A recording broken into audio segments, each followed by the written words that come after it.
Oke, bismillahirrahmanirrahim. Assalamualaikum warahmatullahi wabarakatuh.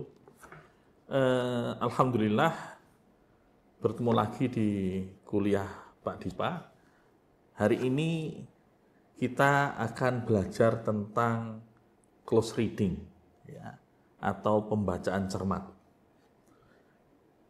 Sebagaimana mungkin sebagian dari Anda sudah pelajari ya dari beberapa buku yang sudah saya sarankan untuk Anda baca, ya, close reading atau pembacaan cermat, atau kadang ada yang menerjemahkan sebagai pembacaan dekat, adalah satu teknik baca yang sekaligus merupakan tindak analisis teks yang dilakukan oleh seorang pembaca atau peneliti teks dengan cara membaca pelan-pelan teks, kemudian memberi tanda, atau kalau di dalam contoh yang diberikan oleh Jahnike dan kawan-kawan, ya, ada artikel Jahnike itu yang memberikan contoh bagaimana seorang pembaca yang menerapkan close reading membuat catatan pinggir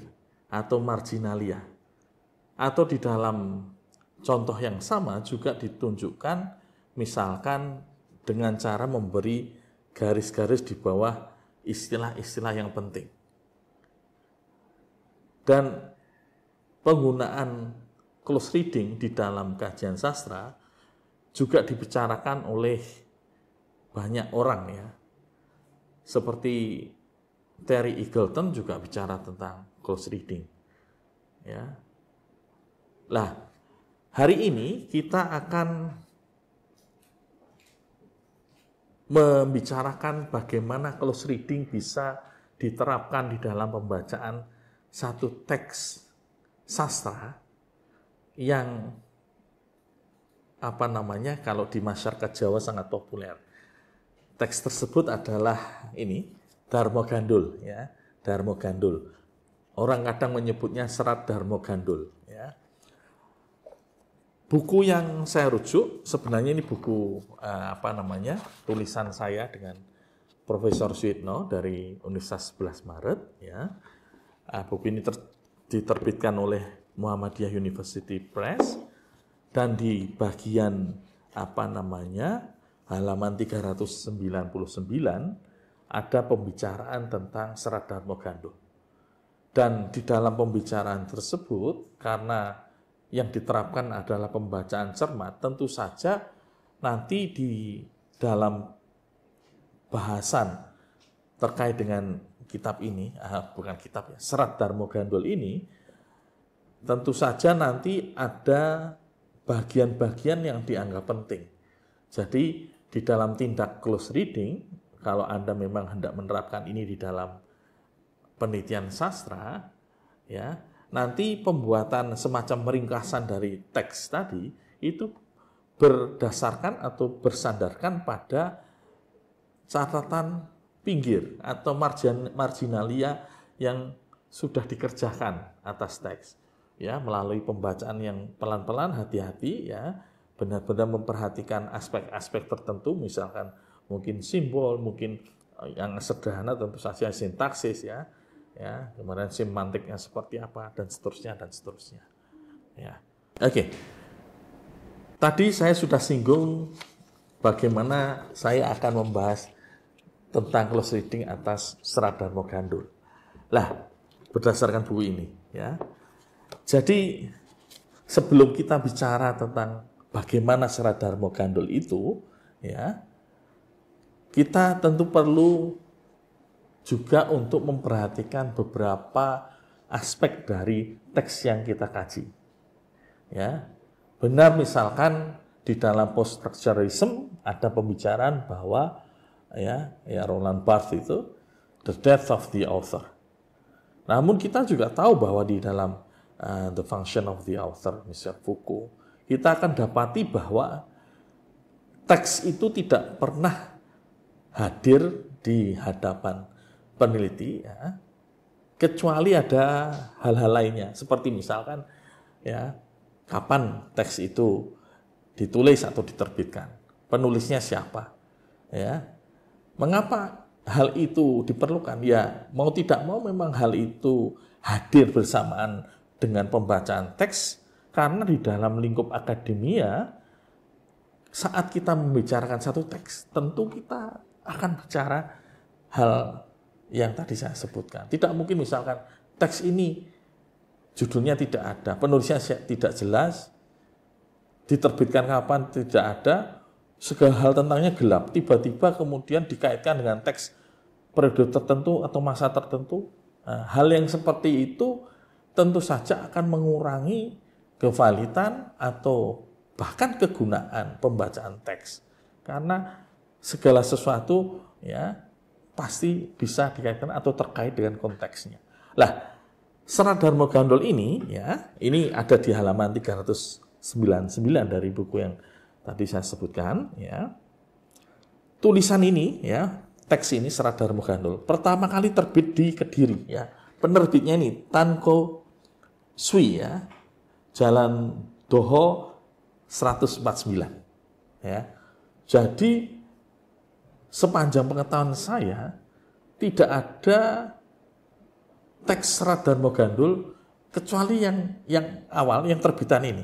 Tidak ada misalkan penerbit lain atau ditemukan di keraton ya, naskah kuno ya.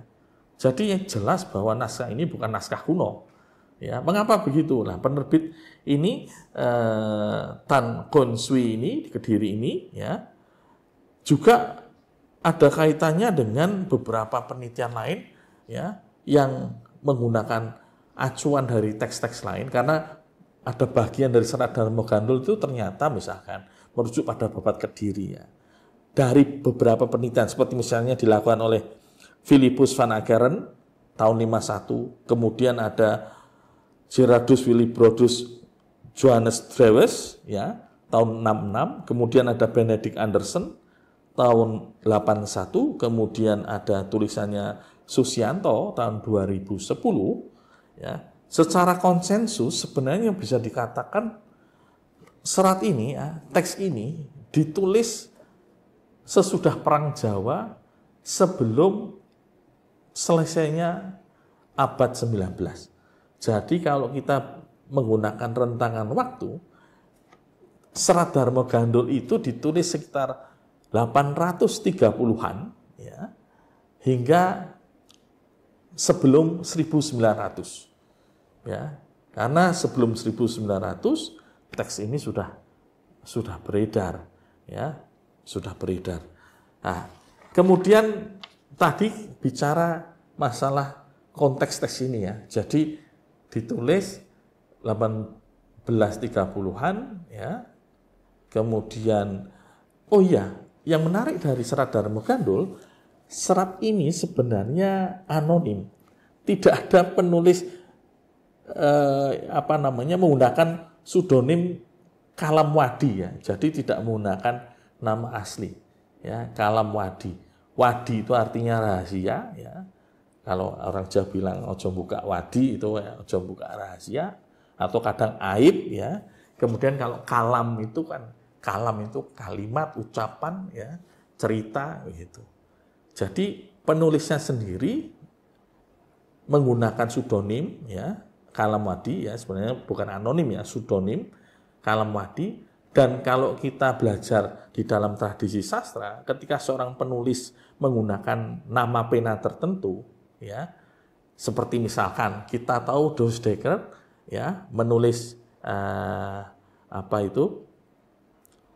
Multatuli itu dia kan menggunakan nama pena Multatuli ya. Aku yang sudah lama menderita ya. Jadi kisah Saijah Adinda ya. Jadi ada tujuan politis ya. Kadang memang penulis yang menggunakan pseudonim sampai akhir hidupnya tidak membuka dirinya. Saya yang menulis itu. Memang ada kesengajaan ya. Jadi sampai sekarang memang Serat Dharma Gandol ya yang hanya kita ketahui ditulis oleh pseudonim Kalam Wadi. Nah ini beda kalau kita belajar sejarah sastra misalkan tahun 60-an. Kita dulu mengenal geger heboh sastra ya, tahun 68 itu ada Langit Makin Mendung, ada orang menggunakan pseudonym Ki Panji Kusmin. Sempat beredar waktu itu Ki Panji Kusmin itu akronim dari Kibarkan Panji-Panji Komunis. Karena kan cerita pendek Langit Makin Mendung itu tanda petik ya, bicara tentang Tuhan dengan cara yang menurut standar waktu itu agak ugal-ugalan begitu. Tapi dalam perjalanan waktu, dan termasuk kalau kita baca pembelaannya H.B. Yasin di dalam bukunya, Hippo Sastra tahun 68, kita akan dapati bahwa tuduhan bahwa perihal penulis cerita pendek Langit Makin Mendung adalah seorang komunis, ya, Ki Panji Kusmin adalah akronim dari Kibarkan Panji-Panji Komunis, itu tidak tepat ya. H.B. Yasin menyebut bahwa majalah yang menerbitkan cerita pendek tersebut saja sudah terkenal majalah anti komunis, ya, dia juga sebagai redaktur juga dikenal sebagai anti komunis, dan juga ada satu artikel yang membahas akhirnya penulisnya membuka diri, namanya saya lupa ya, itu ada. Jadi tadi sudah saya sebutkan pada saat kita menerapkan close reading, kita akan memberi tanda-tanda di dalam teks yang kita kaji ya. Jadi teks objek kajian kita buat beri garis-garis atau mungkin catatan pinggir, atau mungkin kalau zaman dulu itu ada namanya stabilo ya, mungkin menyebut merek diberi penanda tertentu ya, atau mungkin kalau yang suka memberi hiasan-hiasan di dalam teks itu ada kan, dulu teman saya begitu. Jadi untuk halaman tertentu atau kadang diberi semacam ya stick it ya, apa namanya, kertas-kertas berwarna itu sebagai penanda. Nah, di dalam pembacaan Serat Dharma Gandul yang sudah kami lakukan ya, itu tentu saja tadi sudah saya sebutkan, sudah saya singgung sebelumnya, kita akan lakukan karena teks ini berbahasa Jawa dan sebenarnya berbentuk semacam lagu ya, macapat ya. Nah, kita akan buat ringkasan. Kan banyak orang mungkin belum baca Serat Dharma Gandul, kemudian diberi cerita, didongengin orang lain, tidak membaca langsung. Atau mungkin diberi cerita hanya lamat-lamat saja. Nah, ini saya ceritakan. Oke. Jadi kalau di halaman 400 dari buku ini ya, buku ini, oke. Yang pertama adalah ya. Jadi Dharma Gandul itu dimulai dari karakter Dharma Gandul yang bertanya kepada gurunya, Kiai Kalamwadi. Ya, bagaimana sejarah sebenarnya peralihan orang Jawa dari agama aslinya kepada syarak Rasul. Ya. Kemudian Kiai Kalamwadi menjelaskan bahwa sebenarnya ia tidak tahu sebenarnya. Ya. Nah, ini sebenarnya poin pertama ini penting sebagai pijaan kita berikutnya di dalam meletakkan Serat Dharma Gandul ini. Apakah yang dibicarakan di dalam serat ini benar-benar kejadian sebenarnya di dalam sejarah tanah Jawa, ya, atau tidak? Sebenarnya sudah 3 kali, ya, seperti misalnya di halaman 14, ya, jelas Kalamwadi mengatakan, embuh bener lupute iki. Kemudian di halaman 15, embuh bener lupute carito iki.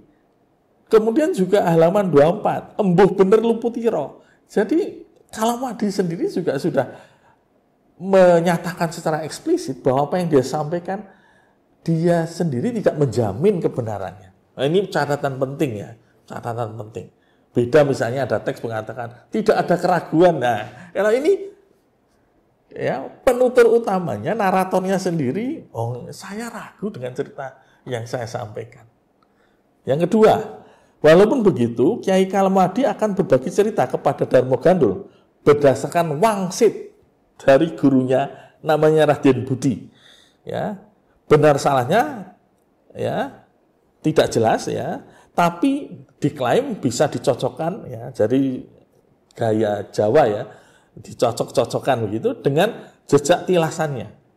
Kalamwadi menyatakan bahwa selama ini ia tidak berani menuliskannya karena di dalam tradisi Jawa ada pantangan untuk membuka aib raja. Jadi ini semacam, kalau di dalam teknik narasi ini semacam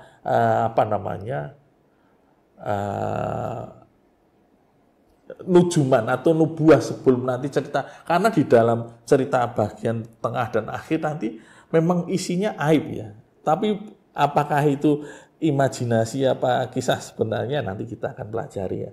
Jadi aib kisah antara bapak dan anak di dalam kerajaan Majapahit dan kerajaan Demak. Ya, aib yang dimaksud adalah terjadinya perbuatan kekuasaan oleh si Raden Patah ya, dari bapaknya yang Brawijaya, ya, Brawijaya ya. Kemudian yang berikutnya, nama Raden Budi, tadi sudah ada sebutan Raden Budi, itu kadang di tempat lain disebut sebagai Dian Budi Soekardi. Kemudian kadang disebut sebagai Raden Budi Soekarto. Di tempat lain disebut, ya maksudnya masih di teks yang sama, Raden Budi Soekarjo. Kadang disebut Raden Budo, kadang Raden Budi, kadang Den Budi Soekardi. Ya, jadi penamaan yang beda-beda ini, saya menduga kan karena ada kaitannya dengan kebutuhan suku kata ya. Jadi ketika kita bicara Majapahit, jadi ada kebutuhan untuk memenuhi jumlah suku kata yang diperlukan dalam setiap baris. Ya, ada kemungkinan pemberian nama yang beda-beda ini dalam rangka tadi memenuhi kebutuhan pakemnya Majapahit. Ya, jadi jangan bingung ketika Anda mendapati nama yang berbeda-beda atas tadi bisian wangsit dari Raden Budi ya. Kemudian berikutnya adalah Kiai Kalamwadi melafalkan Bismillahirrahmanirrahim ya, kemudian mulai bercerita ya. Lain dari itu di dalam Serat Darmo Gandul Majapahit itu kadang disebut, karena ini cerita tentang Majapahit ya, dan nanti kehancuran Majapahit, kemudian lahirnya kerajaan Demak, itu Majapahit kadang disebut dengan Majalengka, kadang Majalangu. Ya. Kemudian di dalam cerita ini juga kerajaan Majapahit itu agamanya kadang disebut Buddha Budi, kadang disebut agamanya Budi, kadang disebut Buddha, kadang Buddha Budi, ya, tanpa tanda strip begitu, kadang disebut dengan Budi Buddha. Ya. Nah, itu kalau tadi agama resminya Majapahit menurut versi Serat Darmo Gandul ya. Kemudian agama Islam disebut dengan agama Islam, agama Islami, agama Rasul, agama Arab, agama Islam Arab, agama Sara, agama Selam ya.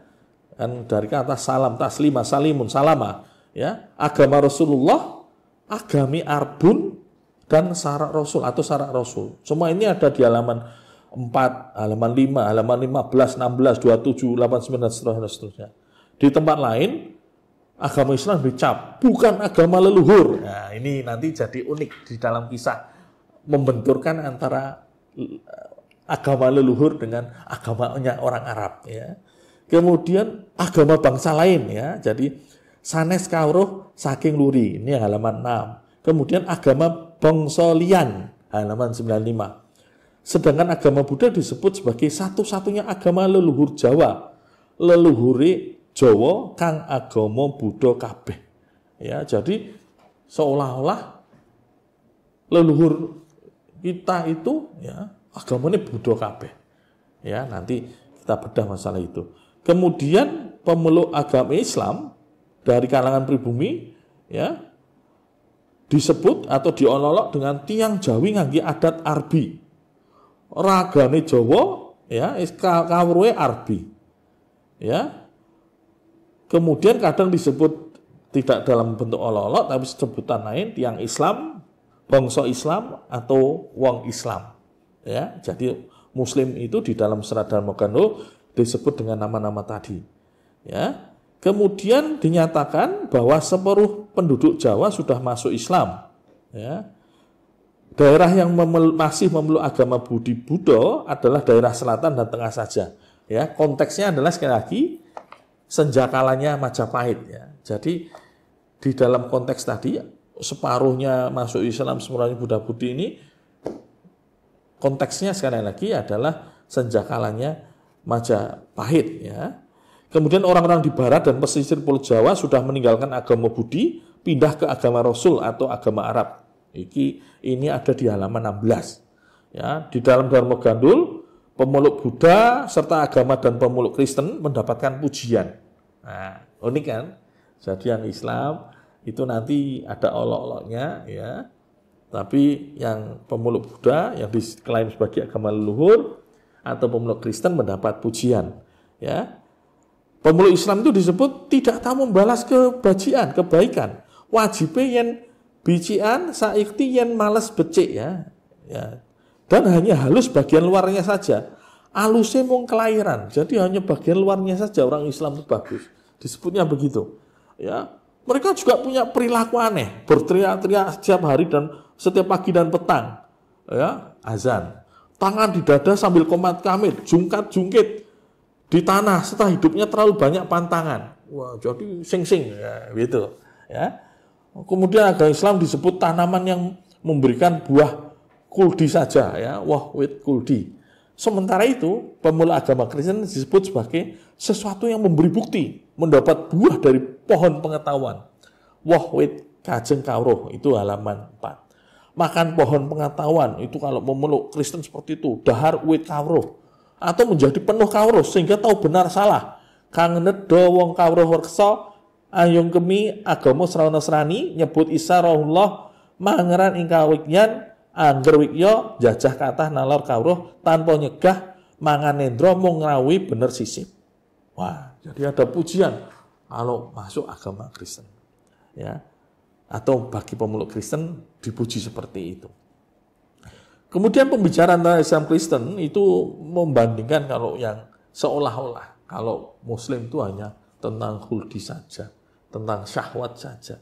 Kalau yang Kristen tentang pengetahuan, ya. Jadi sebenarnya sudah menggiring ke arah seperti itu, ya. Kemudian menurut Dharma Gandul, ya, ini di halaman 6 itu sudah tidak zamannya lagi, bukan zamannya lagi untuk menggunakan kitab Arab, karena yang dipakai adalah kitabnya Kanjeng Nabi Isa. Nah, ya, makin mengerucut kan, kira-kira arahnya kemana dari Serat Dharma Gandul. Kemudian latar waktu dalam Dharma Gandul itu senjakalanya Majapahit, ya, pada saat Patih Gajah Mada atau Ki Patih Gajah Mada masih hidup. Itu ada di halaman 1626 bersama raja terakhir Majapahit Prabu Brawijaya, ya.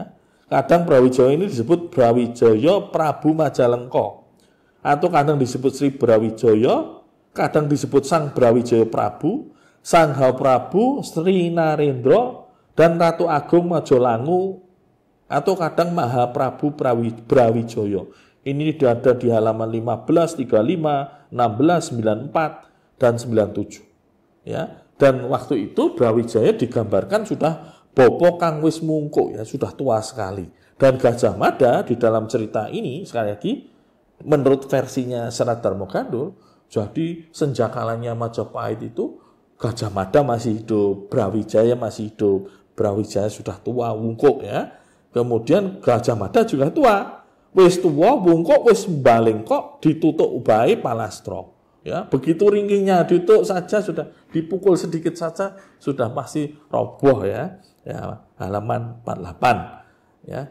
Jadi pesan yang hendak disampaikan Dharma Gandul itu rusaknya tanah Jawa sebab penduduknya meninggalkan agama Budi atau Buddha untuk memeluk agama Islam.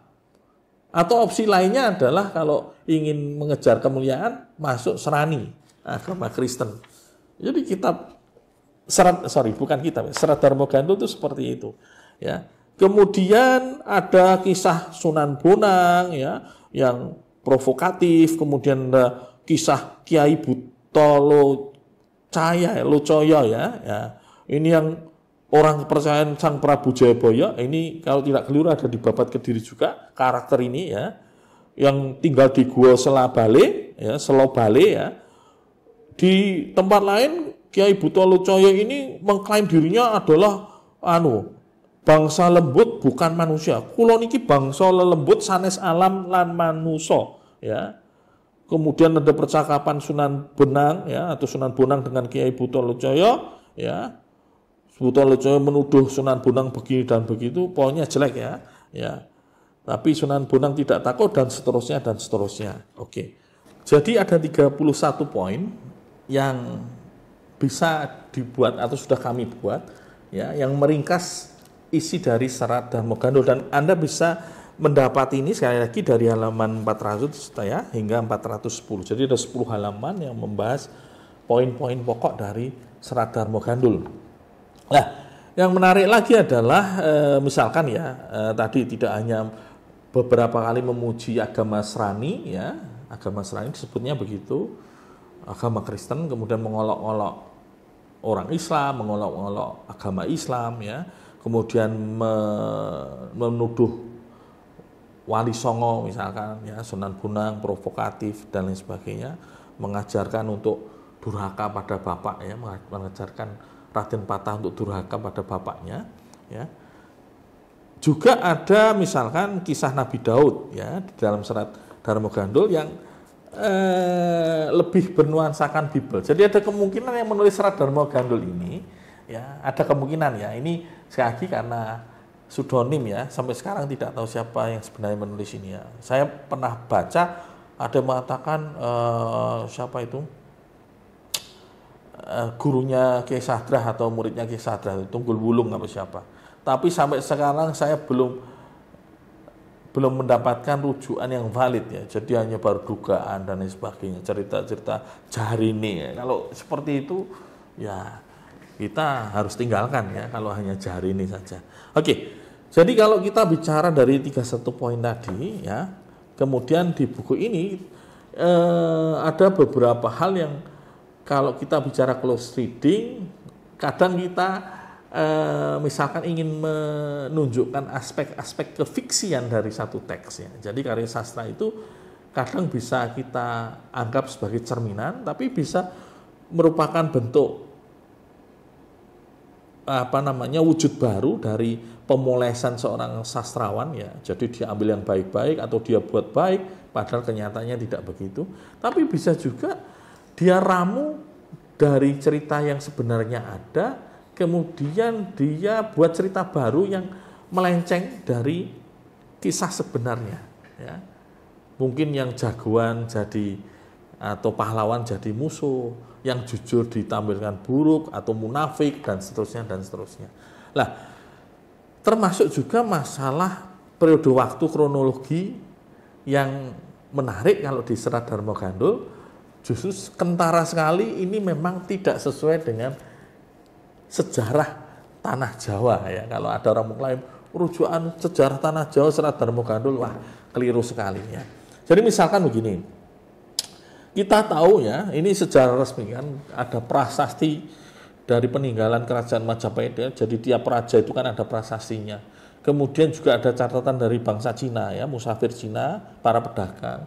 Kemudian ada catatan Tommy Pires, ya, yang bangsa Eropa yang waktu itu mundar-mandir di perairan Jawa begitu, ya. Itu ada catatan-catatan tersebut bisa kita jadikan rujukan pembanding dengan apa yang ada di serat Dharma Gandul, ya. Logika sederhananya begini, prasasti-prasasti itu yang ditemukan arkeolog, ya, itu kan yang membuat adalah orang-orang Majapahit, jelas, ya, pelaku sejarahnya sendiri. Kemudian catatan bangsa Cina, ya, pedagang Cina, musafir Cina, dan juga bangsa Eropa, itu kan mereka yang berinteraksi langsung dengan orang-orang zaman itu. Kalau sekiranya mereka atau sebagian dari kita masih mengatakan, serat Dharma Gandul adalah yang valid, padahal berbeda dengan apa yang dinyatakan di prasasti atau catatan bangsa Tionghoa dan bangsa Eropa, kan jadi aneh, ya. Kan ini produk yang muncul baru akhir abad 19, ya.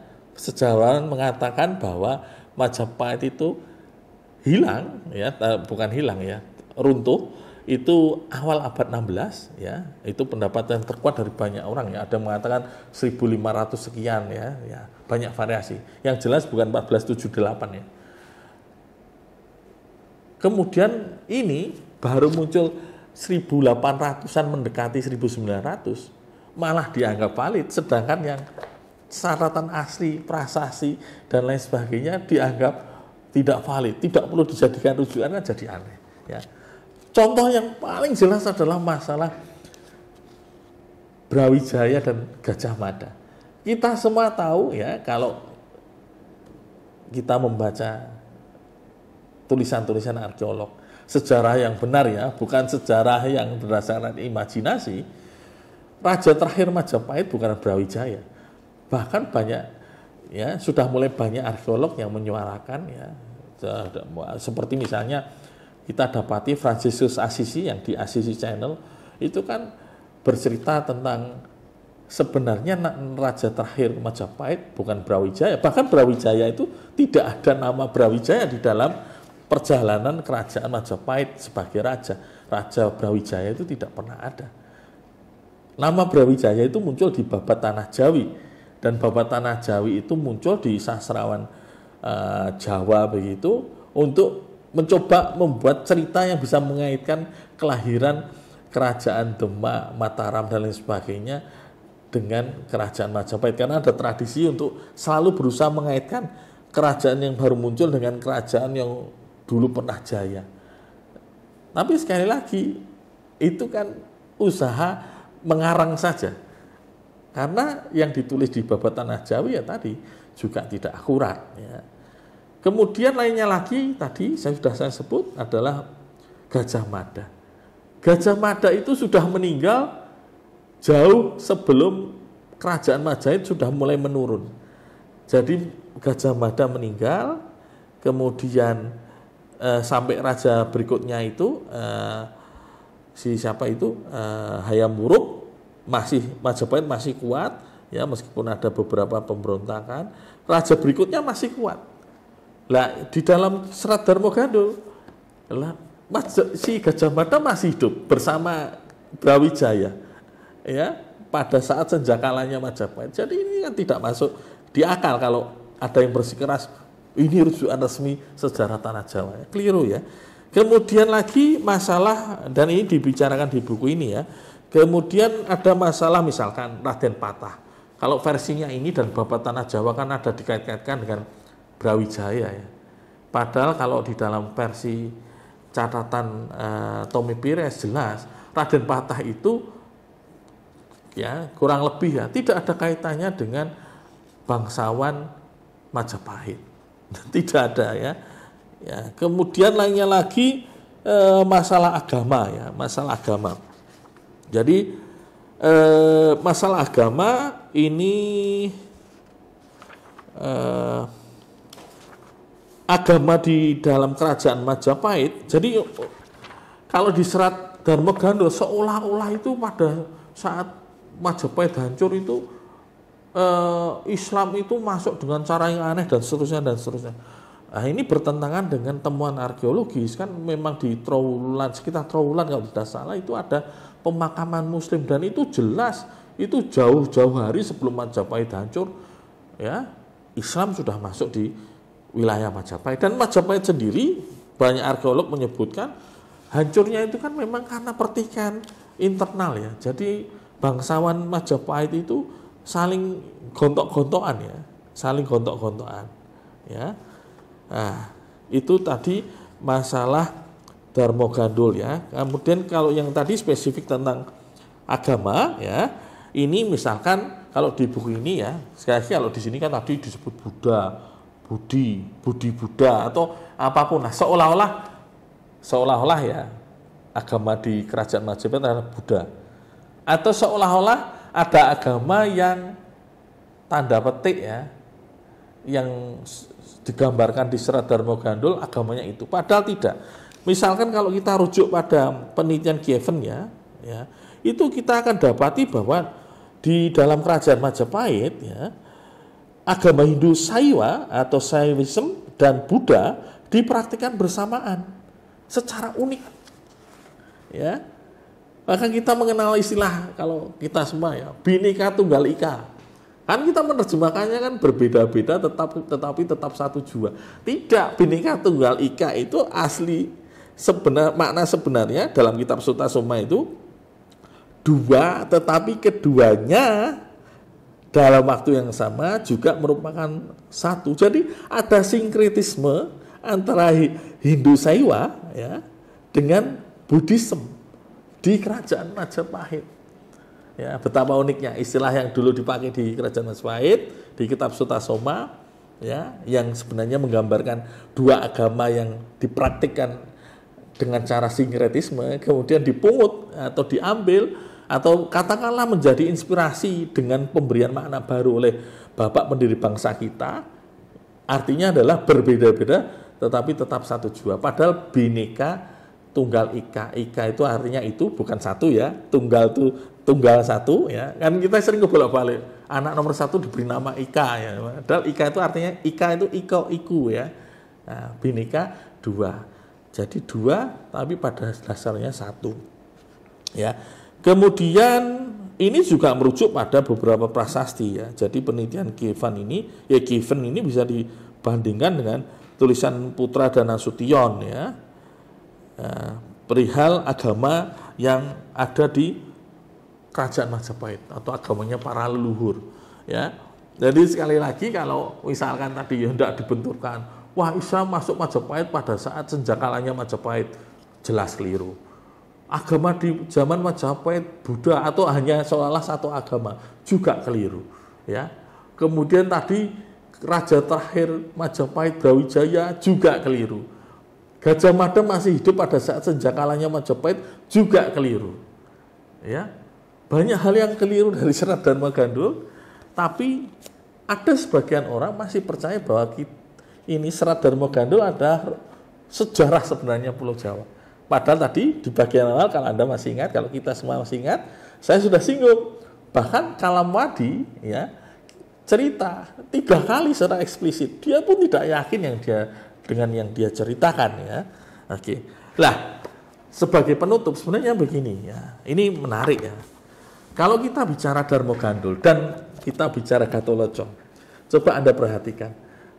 Masa-masa itu ya, sekitar 1830 hingga 1900 itu adalah masa-masa yang bisa dikatakan Belanda butuh mengenyahkan pengaruh Islam atau orang fanatik Islam. Karena apa? Perang Jawa yang melibatkan Diponegoro dan banyak kiai dan santri itu membuat Belanda rugi luar biasa. Bahkan nyaris kolaps ya. Karena dia harus berperang juga di tanah Eropa. Waktu itu ada sedikit masalah dengan Belgia. Dan di tanah Jawa harus menghadapi Diponegoro yang seperti itu. Jadi ada trauma luar biasa. Ya, trauma yang luar biasa sehingga ada kebutuhan untuk membuat olok-olok tentang Islam. Islam itu bahaya, Islam itu buruk, Islam itu adalah yang dulu menghancurkan leluhur. Ya. Dan kalau kita bandingkan dengan Gatholoco menarik sekali ya. Kalau ini kan tadi Islam digambarkan buruk, Muslim jelek, bukan agamanya leluhur dan seterusnya dan seterusnya. Bahkan maaf kalau secara ekstrem ya Hindu Saiwa dengan Buddhisme sendiri juga bukan asli Jawa ya kan dari India. Itu kan sebenarnya unik juga ya klaim-klaiman seperti itu. Lah Gatholoco kalau kita baca Gatholoco juga unik. Juga lahir kira-kira sezaman dengan Serat Dharma Gandul. Konteksnya adalah kalau Anda baca sejarah kita akan dapati bahwa Belanda sedang jaya-jayanya dengan penjualan opium atau candu. Dan Gatholoco pahlawannya, karakter utamanya adalah seorang yang suka madat menggunakan candu. Tanda petik yang dikuyo-kuyo tanda petik ya, atau dimarginalkan kalau kita menggunakan istilah postkolonialisme ya adalah Muslim ya. Sama, semangatnya sama. Serat Dharma Gandul dengan Gatholoco. Kalau kita tempatkan sesuai dengan konteks sejarahnya, kita akan melihat pola ya. Nah, terserah Anda di dalam melihat Serat Dharma Gandul atau Gatholoco ya. Tapi yang jelas dari pemaparan saya tadi, Anda bisa mempraktikkan close reading atau pembacaan cermat terhadap teks apapun ya. Di dalam praktik tadi tentu saja yang Anda lakukan membaca cermat, kemudian kita beri tanda-tanda bagian-bagian khusus yang penting, kemudian kita rangkai ulang, kemudian kita lakukan analisis. Dan tadi kalau Anda perhatikan pembuktian atau analisis tadi saya gayutkan atau kami gayutkan atau kami kaitkan dengan aspek-aspek kefiksian dari Serat Dharma Gandul ya. Bagian lainnya juga tentu saja ya kita bicara tentang kalau ada istilah unsur intrinsik, nah ini unsur ekstrinsiknya dari teks yang baru saja kita bicarakan atau Serat Dharma Gandul. Oh iya, satu hal yang juga menarik dari Serat Dharma Gandul tadi belum saya singgung, Anda nanti bisa kalau tertarik bisa baca sendiri bisa atau bisa beli buku ini kemudian baca kelengkapan pembedahannya seperti apa. ada karakter Sabdopalon, ya, Sabdopalon di Serat Dharma Gandul.